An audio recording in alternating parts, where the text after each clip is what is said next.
አዲስ 1879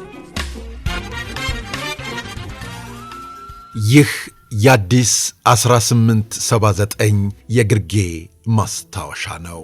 በ1933 ዓመተ ምህረት የኢጣሊያ ጦር የመጨረሻውን የሞት ሽረት ፍልሚያ በሚያደርግበት ወቅት አንድ የኢጣሊያ የጦር ክፍል ደረስጌ በተባለ ቦታ ላይ ሰፍሮ እንዳለ አርበኛው ይህንን የጠላት ጦር ለመደምሰስ ተዘጋጀ።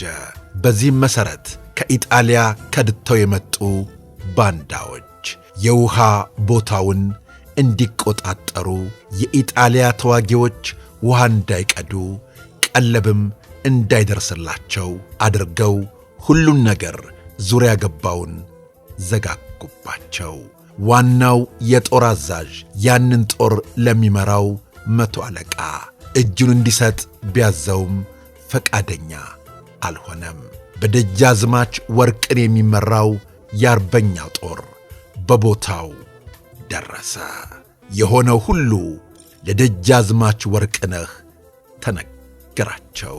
የጣሊያንን ጦር በውሃ ጥም እንዲቀጣ፣ በምግብ እጦት ተቃጥሎ እጁን እንዲሰጥ ልናደርገው ነውና ያግዙን አሏቸው። ደጃዝማች ወርቅነህ ግን ይህን ሐሳብ አልቀበልም አሉ። እንዲያውም የጣሊያን ጦር ውሃ እንዲቀዳ ፈቀዱለት። ይህም ብቻም ሳይሆን በረሃብ ላይ ለነበረው ጦር 10 ሰንጋ ላኩላቸው። የደጃዝማች አጃቢዎች ግራ ተጋቡ።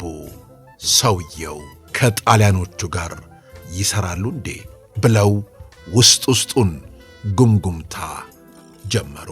የጣሊያን ጦር የተላከለትን ሰንጋ በልቶ ውሃ ጠጥቶ ከጠገበ በኋላ ደጃዝማች ወርቅነህ ሥጋ የላኩልህ ውሃም የፈቀድኩልህ አስርቦ አስጠምቶ ያዘኝ እንዳትል እንጂ ልለቅህ አይደለም፣ በላሁን እጅን ስጥ ብለው ጦራቸውን አንቀሳቀሱ።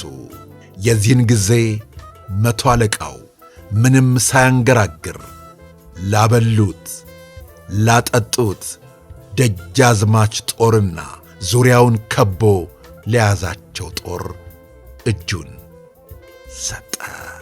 የጣሊያኖችም ሽንፈት በደረስጌ ተረጋገጠ። በዘመናዊ ውጊያ ጠላትን ከበባ አድርጎ በውሃ ጥምና የቀለብ አቅርቦት እንዳይደርስለት ማድረግ እጅግ የተዋጣለት የወገንን ጦር መሥዋዕትነት በመቀነስ ውጤታማ የሆነ የውጊያ ጥበብ ነው። በአድዋና በማይጨው የነበሩት የኢትዮጵያ የጦር አዛዦች ጠላትን በዚህ አይነት አድክሞ ማሸነፍን እንደ ጀግንነት አይቆጥሩትም። በረሃብ ጠላትንም ቢሆን መጉዳት ሕሊናቸው አይቀበለውም። ይህም በዓለም ላይ የተለዩ ያደርጋቸዋል። በሌሎች አገሮች ያልተደረገና ተደርጎም አይታወቅም። የሰለጠነ ኅብረተሰብ የሚባለው እኛን ያልሰለጠኑና ጨካኞች አድርገው ያወራሉ። ስለ ኢትዮጵያውያን የጦር አያያዝ ስልት ጣሊያኖች ምስክርነታቸውን ሲሰጡ ሁሌም አድናቆታቸውን አብረው ይጨምሩበታል። የኢትዮጵያውያን የጦር አያያዝ የሚገርም ነው፣ የሚደንቅም ነው ብለው ያክሉበታል። እንዲህ አይነት ጥበበኛ አርበኞች ነበሩን። የኢትዮጵያውያን ጀግኖች አርበኞች ገድል ተነግሮ የሚያልቅ አይደለም። የፈጸሙት ተግባር አልተነገረም፣ አልተጻፈም። ሆኖም ግን የውጭ ጸሐፍት ይህንን ሥራቸውን ሲመሰክሩ፣ ሲናገሩ ኢትዮጵያውያን መዋጋት ብቻ ሳይሆን የምርኮ አያያዛቸውም ጥበብን የታከለበት እንደሆነ መስክረዋል።